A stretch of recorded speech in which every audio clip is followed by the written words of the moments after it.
আসসালামু আলাইকুম। আপনারা সবাই কেমন আছেন? আশা করছি সবাই অনেক ভালো আছেন। আমি আল্লাহর অশেষ রহমতে অনেক ভালো আছি। আপনাদের মাঝে নতুন একটা ভিডিও নিয়ে আজকে শুরু করলাম সকাল থেকে ব্লগটা। তো আজকের ব্লগটা কী থাকছে স্কিপ করবেন না, তাহলে সম্পূর্ণ ভিডিওটাই দেখতে থাকুন।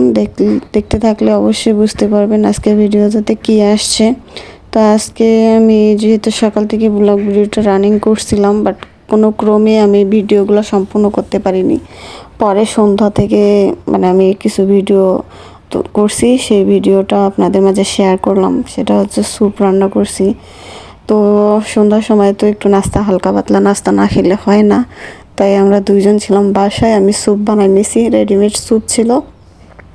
সুন্দর করে স্যুপটা বানাই নিয়েছি। পরে আদা কুচি এবং কাঁচামরিচ ছোট ছোট টুকরা করে নিয়েছি, তারপরে স্যুপের উপরে দিয়ে দিচ্ছি। এইভাবেই সন্ধ্যার নাস্তাটা করে নিছি। তো রেগুলার আমরা অন্য অন্য নাস্তা দিয়ে শুরু করি, বাট আজকে একটু চাইলাম যে একটু আপনার স্যুপটা খাই। তো এটা গতবার যে ভিডিওতে স্যুপ দেখাইছিলাম সেটা সম্ভবত ভেজিটেবল স্যুপ, আর এটা কী বলে থাই স্যুপ, এরকম টাইপেরই হবে, আমি ভুলে গেছি। তো এই স্যুপটা রান্না করছি, এটা লাল লাল টাইপের হয়, ওটা সাদা টাইপের হয়, ওটা বেশি সুন্দর খেতে, বেশি মজা লাগে। সেসব অবধি আমরা এটা বেশি একটা খেতে পারিনি, ভালো আছে, খারাপ না।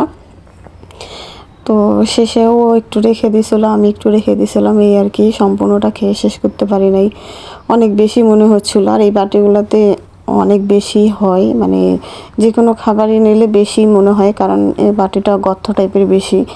তো যার কারণে আমাদের বেশি হয়ে গেছিলো। তারপরে আমি কিছু কিছু জিনিস তৈরি করে রাখছিলাম আগে থেকেই, যে আমি ওকে একটু সারপ্রাইজ দেবো। আমি ফার্স্ট কেক বানাইলাম। তো কেকটা ছোট্ট একটা বাটিতে, স্টিলের বাটিতে বসিয়েছি। তো আমার ইলেকট্রিক চুলায় এটা নন স্টিকের কড়াইতে রান্নাবান্না হয়, তাছাড়া অন্য কিছুতে হয় না, স্টিল ছাড়া হবে না। তো আমার মূলত আর একটা ফ্রাই প্যান আছে, ওটার মধ্যে রান্না করলে হইতো না, বাটিটা বুঝতো না। তো আমি আবার কি করছি, এটার মধ্যে দিছি। আর কেকটা এত সুন্দর ফুলে গেছে, এটা কল্পনার বাহিরে, যে প্রথম কেক আমার এত সুন্দর হবে। দেখেন ডেকোরেশনটাও সুন্দর লাগতেছে। আপনারা যারা ভিডিওটা সম্পূর্ণ দেখতেছেন তারা কমেন্ট করে জানাবেন আমি কেকের উপরে কী দিছি। এটা আপনাদের জন্য আজকের একটা কুইজ থাকবে, যে আমি কেকের উপরে কী দিছি, কারা বলতে পারবেন অবশ্যই আমাকে জানাবেন।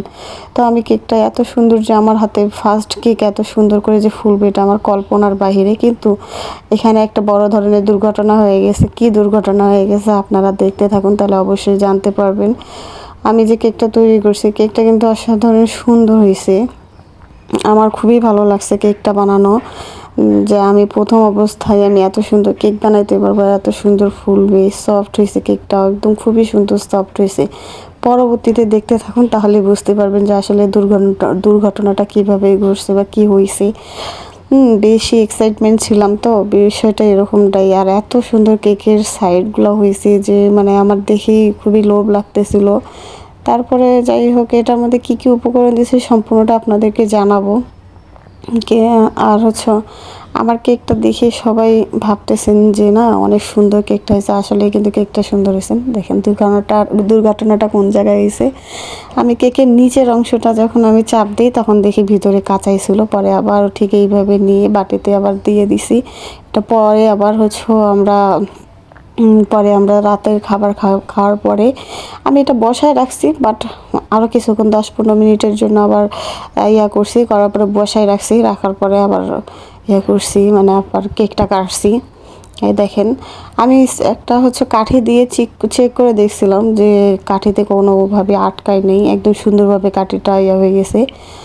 তারপরে যাই হোক, আবার বসাই দিয়ে আবার আমরা যেখানে খিচুড়ির আয়োজন করছি, আমরা 6 জন মানুষ এখানে খাওয়া দাওয়া করবো। হুট করে সবার একটা প্ল্যান হয়েছে যে আমরা খিচুড়ি খাবো, বোনা খিচুড়ি খাবো। আর খিচুড়িটা একটু মুরগির গোশত দিয়ে রান্না করা হবে। তা আমি সব কিছু একবারে মশলা টশলা নিয়ে কষাই নিচ্ছি। আর আমার এক হাতে ভিডিও করা আর এক হাতে রান্না করা খুবই কষ্ট হচ্ছিল, তারপরে আপনাদেরকে ওইভাবে দেখাতে পারিনি। এই দেখেন, একদম কষানো হওয়ার পরে যখন আমি চালটা ভাজা ভাজা হয়ে যাওয়ার পরে পানি দিয়ে দিছি, একদম আঠালো হয়ে গেছে। তারপরে আপনাদের কাছে দেখাচ্ছি, দেখেন। আর এত পরিমাণ সেন্ট আর ফ্লেভার আসছে কল্পনার বাহিরে।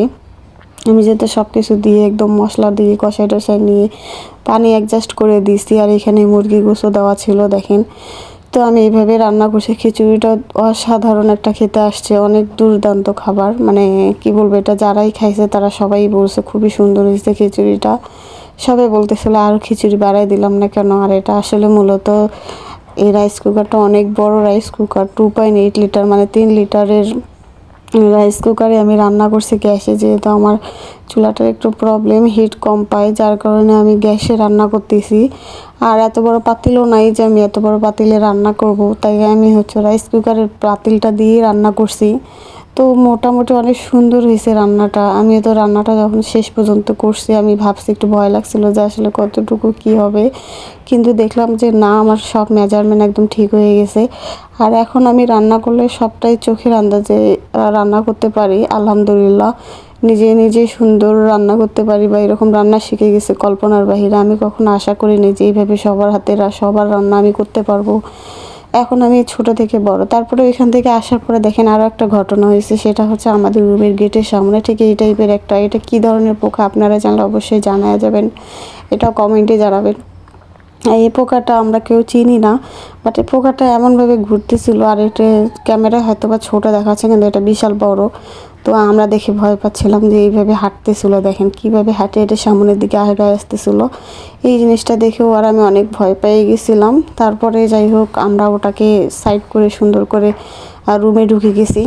পরে ওই ঘটনাটা আবার পরের দিন সকালে কী হয়েছে জানেন, পরের দিন সকাল পর্যন্ত ওই পোকাটা ঠিক ওইভাবেই আমাদের জুতোর উপরেই ছিল, গেটের সামনে।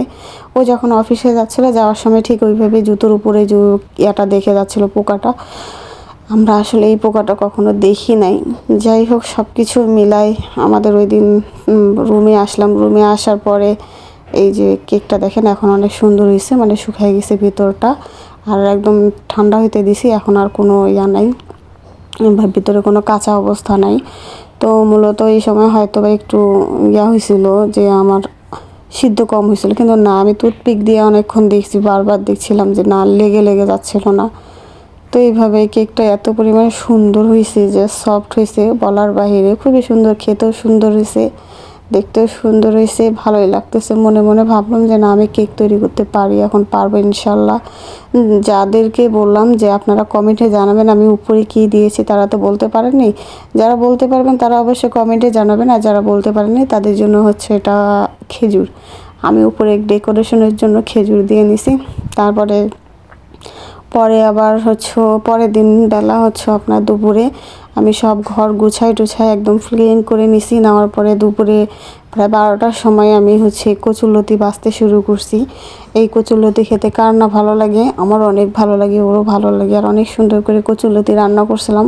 কচুরলতি রান্না করে শুটকি দিয়ে, কিন্তু আসলে আমার রুমে তেমন একটা শুটকি ছিল না, পুঁটি শুটকি ছিল। আর পুঁটি শুটকি দিয়ে রান্না করছি, কারণ পুঁটি শুটকি অনেক কালো, মানে কাটা কাটা হয়, যার কারণে পুঁটি শুটকি দিয়ে রান্না করলে ভালো লাগবে না। কিন্তু আমি তারপরে কী করছি, গরম পানিতে ভিজিয়ে রেখে কাঁটাগুলো বেশি অংশ ফেলাই দিয়ে, যেগুলোতে কোনো কাঁটা ছিল না আমি সেই অংশগুলো করে নিয়ে এই লতিটা রান্না করছিলাম। তো অবশ্যই আপনাদের ভালো লাগছে ভিডিওটা, যার যেখান থেকে দেখতেছেন ভিডিওটা ভালো লাগলে অবশ্যই like, comment and share and subscribe করে পাশে থাকবেন। আর পাশে থাকা বেল আইকনটি বাজিয়ে দিবেন, তাহলে পরবর্তী ভিডিওটা আপনারা যখনই আমি আপলোড দেব বা যখনই ভিডিওটা দিয়ে দিব তখনই আপনাদের কাছে পৌঁছে যাবে। আপনারা সবাই ভালো থাকবেন, সুস্থ থাকবেন। আল্লাহ হাফিজ।